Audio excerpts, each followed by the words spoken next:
Ohangaron hudud haqida so'z yuritar ekanmiz. Oltin, kumush, mis, rux, volfram, molibden hamda boshqa qimmatbaho, rangli va nodir yer metallarining salmoqli zaxiralariga ega ekanini alohida ta'kidlash lozim. Bunday mustahkam xomashyo bazasi yuqori qo'shimcha qiymat yaratadigan, ilm talab va strategik ahamiyatga ega elektrotexnika sanoatini rivojlantirish uchun qulay shart-sharoitlarni shakllantiradi. Jahon miqyosida mazkur tarmoq izchil sur'atlarda o'sib boryapti. Xalqaro tahlil markazlari ma'lumotlariga ko'ra, 2025-yil yakunlariga kelib elektrotexnika xizmatlari bozori hajmi 135 milliard dollardan oshgan va keyingi yillarda o'rtacha 5% barqaror o'sish saqlanib qolishi kutilmoqda. Bu sohadagi mahsulot va xizmatlarga bo'lgan talabning yuqoriligini, shuningdek, uning milliy iqtisodiyotimiz uchun strategik ahamiyatga ega ekanini ko'rsatadi. Xomashyo resurslariga ega mamlakatlar nafaqat ichki bozorni ta'minlash, balki xalqaro maydonda raqobatbardosh o'rinlarni egallash imkoniyatiga ham ega bo'ladi. Elektrotexnika sanoati elektr energiyasini ishlab chiqarish, uzatish va taqsimlash uchun uskunalar, turli elektr jihozlari, maishiy texnika, butlovchi qismlar, shuningdek, sanoat, transport va boshqa sohalar uchun mo'ljallangan elektrotexnika mahsulotlarini yaratishni qamrab oladi. Tarmoq rivoji davlatning texnologik suverenitetini ta'minlash, sanoatni modernizatsiya qilish, energiya samaradorligini oshirish va aholi turmush sifatini yuksaltirish bilan uzviy bog'liq. Bu eksport salohiyatini oshirish, yangi quvvatlarni ishga tushirish hamda zamonaviy mutaxassislik kompetensiyalarni shakllantirishda muhim driver vazifasini bajaradi. So'nggi yillarda tizimli davlat qo'llab-quvvatlovi natijasida tarmoqda ishlab chiqarish hajmi 8.1 barobarga oshdi. Elektrotexnika sanoatining umumiy sanoat ishlab chiqarishdagi ulushi 3.5% ga, tovar eksporti tarkibidagi hissasi esa 10% ga yetdi. Ayni paytda sohada 1000 dan ortiq kichik va o'rta korxonalar faoliyat yuritmoqda. Ularda 52 mingdan ziyod aholi band. Bu tarmoqning nafaqat iqtisodiy, balki ijtimoiy ahamiyati ham yuksak ekanini ko'rsatadi. 2025-yil elektrotexnika sanoati uchun samarali yil sifatida qayd etildi. Ishlab chiqarish hajmi 35 trillion so'mga, eksport ko'rsatkichi esa qariyb 1.5 milliard dollarga yetdi. Lokalizatsiya darajasini oshirish, eksport o'rnini bosish, import o'rnini bosish va yangi turdagi mahsulotlarni o'zlashtirishga ustuvor e'tibor qaratilmoqda. Bu ichki bozor barqarorligini mustahkamlash va tashqi ta'minotga qaramlikni kamaytirishga xizmat qilyapti. Toshkent viloyati, xususan Ohangaronning sanoat infratuzilmasida LTech Industrial Texnoparki alohida o'rin tutadi. Bu davlatimiz rahbarining tegishli qarori asosida tashkil etilgan bo'lib, umumiy maydoni 137 gektarni tashkil etadi. Mazkur hududda umumiy qiymati 399.1 million dollarga teng bo'lgan 20 ta investitsiya loyihasi amalga oshirilmoqda. Yuqori texnologiyali ishlab chiqarishlarni yo'lga qo'yish natijasida har yili taxminan 103 million dollarlik import o'rni bosilmoqda. Bu esa tashqi savdo balansiga ijobiy ta'sir ko'rsatyapti. Texnopark korxonalarining umumiy yillik ishlab chiqarish quvvati 8.8 trillion so'mni.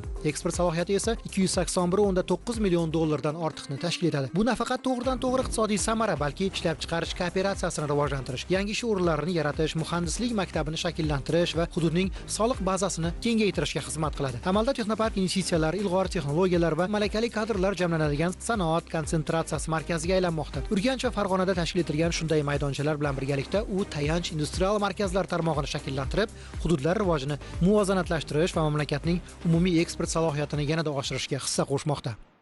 Bugungi kunda O'zbekiston iqtisodiyotidagi ustuvor yo'nalishlardan biri yuqori qo'shilgan qiymatli sanoatni rivojlantirish, energetik infratuzilmani mustahkamlash va global bozorlarga chiqishdir. Shu maqsadda Ohangaron tumanida barpo etilayotgan yuqori kuchlanishli kabel ishlab chiqarish korxonasi alohida ahamiyat kasb etadi. Bu loyiha nafaqat elektr energiyasini samarali uzatish va infratuzilmani modernizatsiya qilishga xizmat qiladi, balki zamonaviy texnologiyalar asosida eksportbop mahsulot ishlab chiqarish, mahalliy kadrlarni rivojlantirish va sanoat kooperatsiyasini kuchaytirish imkonini beradi.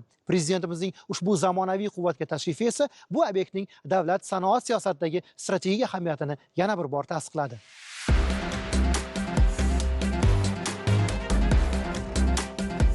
O'zbekiston iqtisodiyoti sifat jihatdan yangi pog'onaga ko'tarilyapti. Industrial siyosatning markazida xomashyo eksportidan chuqur qayta ishlashga, past qo'shimcha qiymatdan yuqori texnologik mahsulot ishlab chiqarishga o'tish masalasi turibdi. Raqobatbardosh sanoatni shakllantirish, yuqori qo'shilgan qiymat yaratadigan ishlab chiqarishlarni kengaytirish va eksport geografiyasini diversifikatsiya qilish iqtisodiy mustaqillik va barqaror o'sishning strategik kafolatidir. Bu siyosatning amaliy ifodasi sifatida prezidentimiz poytaxt viloyatining Ohangaron tumaniga tashrif buyurib, yuqori kuchlanishli kabel mahsulotlari ishlab chiqarishga asoslashgan Enco Group korxonasi faoliyati bilan tanishdi. Bugun mamlakatimizda energetika tizimini keng ko'lamda modernizatsiya qilishlari izchil amalga oshirilmoqda. Yangi elektr stansiyalar va nim stansiyalar barpo etilyapti. Magistral tarmoqlar rekonstruksiya qilinmoqda. Qayta tiklanuvchi energiya manbalari bosqichma-bosqich joriy etilyapti. Iqtisodiyot tarmoqlari kengayib, aholi soni ortib borayotgan sharoitda elektr energiyasiga bo'lgan talab izchil o'smoqda. Bu jarayonlar yuqori kuchlanishli elektr uzatish infratuzilmasiga ehtiyojni keskin oshiradi. Demak, yuqori kuchlanishli kabel mahsulotlari bu oddiy sanoat mahsuloti emas, balki energetik xavfsizlik, sanoat barqarorligi va shahar infratuzilmasi rivojining asosiy tayanchdir. Davlatimiz rahbariga ushbu sanoat korxonasining o'ziga xos jihatlari haqida batafsil ma'lumot berildi. Enco Group korxonasi Energokomplekt kompaniyasi bilan hamkorlikda Iltech Industrial Texnopark hududida 21 gektar maydonda barpo etilmoqda. Loyihaning umumiy qiymati qariyb 60 million dollarni tashkil etadi. Korxona strategik infratuzilma uchun zarur bo'lgan yuqori kuchlanishli kabel ishlab chiqaradi. Ushbu mahsulotlar elektr uzatish liniyalari, yirik sanoat majmualarini elektr energiyasi bilan ta'minlashda, turar joy va ijtimoiy obyektlar barpo etishda, shuningdek temir yo'l va metropoliten infratuzilmasida keng qo'llaniladi. Hurmatli prezidentimiz 2 yil avval misni qayta ishlash bo'yicha aniq topshiriqlar bergan edilar. Mana bugungi ko'rgan korxonamiz ham bu hurmatli prezidentimizning bergan topshiriqlarni amaliy natijasi deb e'tirof etsak bo'ladi. Chunki mana Belorussiya bilan hamkorlikda misni chuqur qayta ishlash va bugungi kunda eng importi yuqori bo'lgan umuman iqtisodiyotimiz uchun zarur bo'lgan kabel sim mahsulotlarini yetkazib berish bo'yicha loyihani amalga oshirish jarayonida turibmiz. Bu korxonamizning unikal taraflaridan biri texnologik hamkorlik. O'z bozori bilan kirib kelgan bizga belarusiyalik hamkorimizni bu yerga texnologiyalarni joriy etish va u orqali mahalliy misimizni chuqur qayta ishlash orqali kamida 25-30% qo'shilgan qiymat yaratib, uni ham ichki bozorga o'zimizni importimizni optimallashtirish nuqtai nazaridan ham Yevropa bozorlariga eksport qilish maqsadimiz bor va bunga bu nafaqat maqsad, balki bugungi kunda aniq rejalarimiz va qo'limizda aniq shartnomalarimiz bor. Ichki bozor talabini birinchidan sifatli, ikkinchidan arzon mahsulot bilan yetkazib berish maqsad qilib olingan va ikkinchisi hozir shunday vaziyat bir shakllanganki, Yevropa alternativ yetkazib beruvchilarni bugungi kunda qidirib turgan paytda biz O'zbekistondan shu mahsulotlarni avvalambor Yevropa standart talablariga mos, Yevropani konstruksiyalariga mos va Yevropada ishlatiladigan mahsulotlar bilan kirib borsak, biz o'zimizni o'rnimizga ega bo'lamiz. Bizning korxonamizda noyobli jihatlari bor. Bu birinchidan energiya tejamkorlik mahsulotlarni ishlab chiqaramiz. Standartdan ko'ra va bizda energiya tejamkorlik uskunadan foydalanamiz va biz batamom Yevropaga eksport bo'lib mahsulot ishlab chiqaramiz. Bizning uskunalarimizning noyobligi shundan iboratki, hozirgi kunda Yevropadan uskuna agar zakaz qiladigan bo'lsak, 2 yildan 3 yilgacha vaqt so'rashyapti tayyorlanishiga. Biz bu narsani boshqacha qildik. Butun ichini, mexanizmlarini Yevropadan, elektronikasini Yaponiyadan olib Xitoyliklarga ishlab chiqarishga berdi, yig'ib berishga berdi bu narsani. Shunda 9 oyda tayyor bo'ldi uskuna. Sifat bo'yicha, qiymat bo'yicha va tezligi bo'yicha bir xil yevropeyskilar bilan teng va garantiyalar bo'yicha. Lekin 9 oyda tayyor bo'ldi, mana biz ishlab chiqarishga tayyormiz. Agar biz buni Yevropa davlatidan zakaz qilganimizda 2027-yil dekabrga faqat yetib kelardi bu uskunalar. Agar taxillarga e'tibor beradigan bo'lsak, 2025-yilda o'zida 393 million dollardan ortiq bo'lgan bir mahsulot chetdan kirib kelgan o'tgan yil. Demak, import qilingan. Mana shu import o'rnini qay darajada bir bosishga turtki bera oladi sizning korxonangizda ishlab chiqarayotgan mahsulotlar? Ayni payt biz mana shu import mahsulotlarini o'rganib chiqqan holda, o'tdagi spets kabellar bo'ladi. Bu shaxtada ishlatiladigan, tog' metallurgiya kombinatlarda ishlatiladigan, geologiyada va neft qazib ishlari sohasida ishlab chiqariladigan kabellar import bo'lib kelyapti. Biz ayni shu yo'nalishga urg'u qildi va bu aytgan qiymatlaringizni 50% ni biz qoplashga kuchga ega bo'lamiz. Davlatimiz rahbari aynan shunday ishlab chiqarishlar mamlakatda xom ashyodan tayyor yuqori texnologik mahsulotgacha bo'lgan to'liq qiymat zanjirini shakllantirishga xizmat qilishi kerakligini qayd etdi. 2025-yilda mamlakatimizga qariyb 400 million dollarga yaqin yuqori kuchlanishli kabel mahsulotlari import qilingani mazkur yo'nalishda ichki ishlab chiqarishni rivojlantirish qanchalik dolzarb ekanini ko'rsatib turibdi. Kabel bu elektr tarmoqlarining qon tomiri, uni importga bog'liq holda qoldirish strategik risk edi. Mahalliy ishlab chiqarish esa bu riskni kamaytiradi. Bu loyiha orqali O'zbekiston xomashyo yetkazib beruvchi davlatdan yuqori qo'shilgan qiymatli sanoat mahsulotlari ishlab chiqaruvchi mamlakatga aylanish yo'lidan qat'iy borayotganini namoyon etmoqda. 150 million dollarlik import o'rnini bosish bu faqat iqtisodiy raqam emas, bu milliy valyuta barqarorligi, infratuzilma xarajatlarining kamayishi va ichki bozorda raqobat muhitining bevosita shakllanishi degani. Loyiha 2 bosqichda amalga oshirilmoqda. Yakuniy bosqichda korxona yiliga 25 ming tonna mahsulot ishlab chiqarish quvvatiga ega bo'ladi. Eksport salohiyati 300 million dollarga baholanmoqda. Dastlabki bosqichda esa yillik eksport hajmi 140 million dollar atrofida bo'lishi rejalashtirilgan. Mahsulotlarni Germaniya, Latviya, Estoniya, Bolgariya hamda mustaqil davlatlar hamdo'stligi mamlakatlariga eksport qilish rejalashtirilgani korxonaning xalqaro standartlarga to'liq javob beradigan ishlab chiqarishni yo'lga qo'yayotganini anglatadi. Bu esa O'zbekiston elektrotexnika sanoatining global qiymat zanjiriga integratsiyalashuvi yo'lidagi muhim qadamdir. Данный завод уникален тем, что мы... Mazkur zavodning o'ziga xos jihati shundaki, u kabel mahsulotlarini maksimal darajada chuqur qayta ishlaydi. Bu shunchaki yarim tayyor mahsulot emas, balki katod misini quyishdan to to'liq izolyatsiyalangan kabel ishlab chiqarishgacha bo'lgan to'liq siklni o'z ichiga oladi. Hozirgi bosqichda zavod 5000 kvadrat metr maydonda barpo etilgan. Yil yakuniga qadar xodimlar soni 180 nafarga yetkazilishi rejalashtirilgan va barchasi mahalliy mutaxassislardan iborat bo'ladi. Korxonada xodimlarni malakali mutaxassislar sifatida tayyorlash va ularning doimiy rivojlanishini ta'minlash maqsadida o'qitish tizimi yo'lga qo'yilgan. Shu bois tajribali kadrlar bilan birga ishlab chiqarish jarayonini o'rganishi zarur bo'lgan yosh stajyorlar ham ishga qabul qilinadi. Xodimlarning malakasini muntazam yuksaltirish uchun maxsus o'quv sinfi tashkil etish rejalashtirilmoqda. Bu yerda ular doimiy ravishda bilim va tajribasini oshirib boradi. Ishlab chiqarish jarayoni haqida aytsak, 5000 kvadrat metrli sexda 1 kilovatgacha kabel mahsulotlari ishlab chiqariladi. Kelgusida quvvatni 330 kilovatgacha kengaytirish rejalashtirilgan. Shuningdek, O'zbekiston va boshqa davlatlar uchun noyob mahsulotlar, konchilik sanoatiga mo'ljallangan shaxta kabellari ham ishlab chiqariladi. Kelgusida metallurgiya kombinati va yirik pechlarni elektr energiyasi bilan ta'minlash uchun zarur bo'lgan suv bilan sovutiluvchi kabellar ham shu yerda ishlab chiqarilishi mumkin. Bunday kabellar katta kesimli tok o'tkazuvchi o'zaklari bilan ajralib turadi. Gapning ochig'i, zavodni boshida Gruziyada qurish rejalashtirilgan edi, ammo O'zbekistonda barpo etishga qaror qilindi. Sababi bu yerda shakllangan investitsion muhit va amaldagi qonunchilik biz uchun yanada qulay va jozibador. Texnoparkda taqdim etilgan imtiyozlar erkin iqtisodiy zonalardagidek preferensiyalarga ega. Biz avval erkin iqtisodiy zonalarda faoliyat yuritganimiz va bosh investorimiz Belarus Respublikasining Vitebsk shahridagi erkin iqtisodiy zonada ishlab keladi. Shu bois mavjud imtiyozlar va tajribani yaxshi bilib, loyihani puxta tahlil qilgan holda aynan O'zbekistonda faoliyat yuritishga qaror qildik.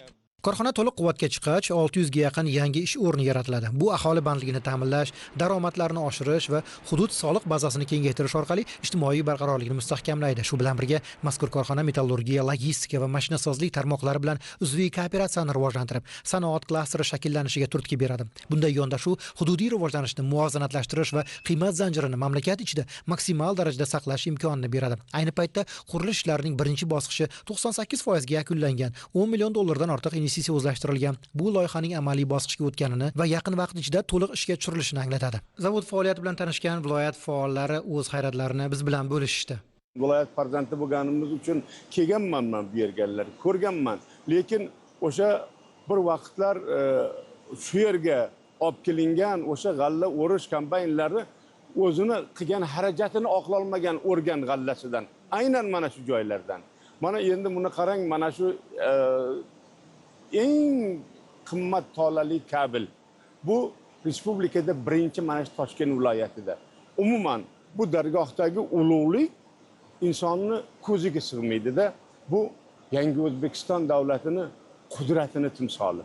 Hurmatli prezidentimiz olib borayotgan aql, dono siyosatni natijasi bugun ayni paytda bizni xalqimizni boshqa xalqlar o'rtasida yuzini yorug' qilyapti. Davlatimiz qudratini sarbaland qilyapti. Eng muhimi, inson qadri uchun xizmat qilyapti. Xalqimizni qadri uchun xizmat qilyapti. Korxona ishlab chiqadigan kabellarni biz chet eldan olardik. Mana endi bugun shu Toshkent viloyatida ishlab chiqarilyapti. Bu Olmaliq tog' kon metallurgiya kombinatiga bevosita qancha mana o'sha mis koni bilan bog'liq bo'lgan, boshqa konlar bilan bog'liq bo'lgan bizni respublikamizda demak mahsulot o'zimizdan chiqyapti. Biz o'z qaddimizni o'zimiz ko'taryapmiz. Hurmatli prezidentimiz aytgandilar, biz halol mehnatimiz bilan tan oldiramiz deb. Mana shu tan oldirishni bitta ko'rinishi deb o'ylayman. Ohangaron tumani tog'li hudud bo'lganligi sababli ish o'rinlarida muammo bo'lgan. Ayniqsa yoshlarimizni mana shu mutaxassisligi bo'yicha ishga joylashtirish masalalarida ham juda ham muammolar bo'lgan. Xalq bilan muloqot jarayonida yoki bo'lmasa qabullarda birinchi murojaat ish o'rni bo'lganda, menga ish topib bering, ayollar bo'ladimi, yoshlarimiz bo'ladimi? Mana bugungi mana shu klasterni ishga tushish natijasida minglab Ohangaron shahri, Ohangaron tumanini, qo'shni hududlarini ham fuqarolari uchun ish o'rinlari yaratildi. Ko'rib turibmiz, korxonada o'zimizni Toshkent viloyatini, mana shu Ohangaron hududini yoshlari ishlayapti, ayollari ishlayapti. Xonadonga daromad kiryapti. Bu ham bo'lsa davlatimiz rahbarini ustuvor vazifa qilib kambag'allikni qisqartirish, bandlikni kamaytirish masalasida olib borilayotgan islohotlarning natijasi bugungi kunda Toshkent viloyatida kambag'allik darajasi 4-8% ga tushganligi ham mana shu bandlik va aholini bandligini ta'minlash natijasi deb o'ylayman. Investitsiya kirgandan keyin korxonalar barpo etilgandan keyin albatta bu infratuzilmani yaxshilanishi. Mana hozir kirib kelishimizdan ravon yo'llar, ayniqsa ichimlik suvi tizimini yoki oqova suv tizimlarini yo'lga qo'yilishi, elektr tizimlaridagi o'zgarishlar, buni barchasi yon atrofdagi mana shu mahalladagi joylashgan aholimizga ham ularning turmush sharoitini yaxshilashga ham juda ham katta o'zini foydasini beradi. 22 ta tuman shaharimiz bo'ladigan bo'lsa, 833 ta mahallamizni hozir xohlagan mahallangizga boring, xohlagan tumaningizga boring, mana shunaqa bunyodkorlik ishlarini, rivojlanishlarini ko'ryapmiz. Alohida tumanlarimiz ixtisoslashi bo'yicha ham ketyapti. Qaysidir tumanimizda turizm rivojlanyapti, qaysidir tumanimizda sanoat rivojlanyapti. Qo'yingki, Toshkent viloyatidagi o'zgarishlar davlatimiz rahbarini olib borilayotgan islohotlari inson qadri uchun, inson manfaati uchun degan tamoyillarning asosiysi. Bir ko'rinishi desak bo'ladi. Mana shu klaster atrofida agar bir shaharcha desak bo'ladi-da, tumanning ichida bir mikrorayon shaharcha barpo bo'lyapti. Demakki, uni o'zini turar joyi bo'ladi, maktabi bo'ladi, bog'chasi bo'ladi, tibbiyoti bo'ladi.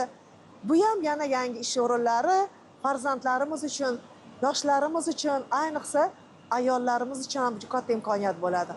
Markaziy Osiyoda mazkur yo'nalishda faoliyat yuritayotgan 12 ta korxonaning 4 tasi O'zbekiston hissasiga to'g'ri kelishi mamlakat elektrotexnika sanoatining mintaqaviy miqyosdagi ahamiyatini ko'rsatadi.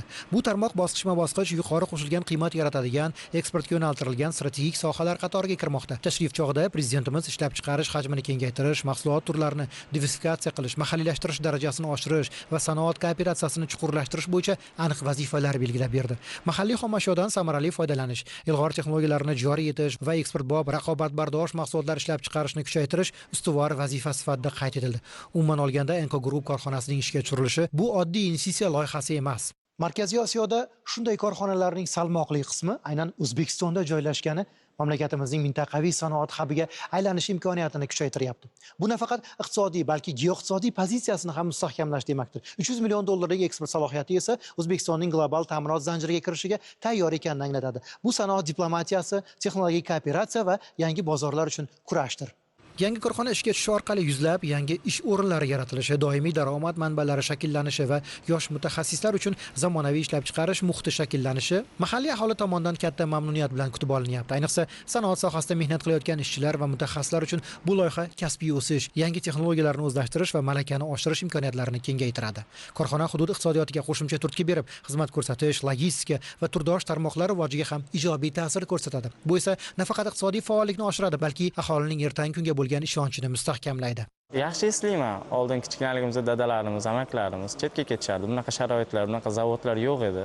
Shu paytgacha mana endi sekin-sekin zavodlarimiz qurilyapti, ko'payyapti, aholi ish bilan ta'minlanyapti. Chetga ketishmayapti hech kim. Hamma narsa o'zimizda chiqyapti. Iqtisodiyot sohasida o'qiyman o'zim. Qiziq kelib ko'rdim. Kelsam, bular texnologlar, masterlar tushuncha berishdi, texnologlar o'rgatdi. Menga yoqib qoldi bu soha. Yuqori kuchlanishli kabellarni ishlab chiqarilishini, qanday bosqichda tayyorlanishi, nimalardan o'tishi, shularda o'rgandim. Qulayligi shundaki, men o'zimizning mahalliy joyda joylashgan, Ohangaronda joylashgan, uyimga yaqin. Sirtqi ta'limda o'qiyman. Sirtqi ta'limda o'qiganim uchun bu yoqqa kelib o'qishimga ham ruxsat berishyapti zavod. Kattakon rahmat zavodga. Muhtaram prezidentimizga shu tashabbuslardan juda ham xursandman. Ohangarondagi yuqori kuchlanishli kabel ishlab chiqarish korxonasi bu nafaqat sanoat obyekti, balki yangi iqtisodiy modelning hayotiy ramzi hisoblanadi. U mamlakatimiz uchun strategik burilishni ifodalaydi. Importdan mahalliy ishlab chiqarishga, xomashyodan zamonaviy texnologiyalarga, ichki bozordan global ta'minot zanjiriga o'tish. Eng muhimi, bu loyiha O'zbekistonning energetik xavfsizligini ta'minlash, sanoatni modernizatsiya qilish va inson kapitaliga asoslangan taraqqiyot yo'lini qat'iy tanlaganini yana bir bor namoyon etdi. Shu orqali mamlakat nafaqat energiya ta'minotida mustaqillikka ega bo'ladi, balki zamonaviy texnologiyalar va yuqori malakali malakali mutaxassislar bazasini rivojlantirish yo'lida ham muhim qadam qo'ymoqda. Bunday korxonalar mamlakatning yashil energetika loyihalari va global bozorga chiqish strategiyasi uchun ham zamin yaratadi. Ularning ishlash qudrati va sifat standartlari energiya tizimining barqarorligi va xavfsizligini ta'minlab, O'zbekistonni xalqaro maydonda raqobatbardosh qiladi.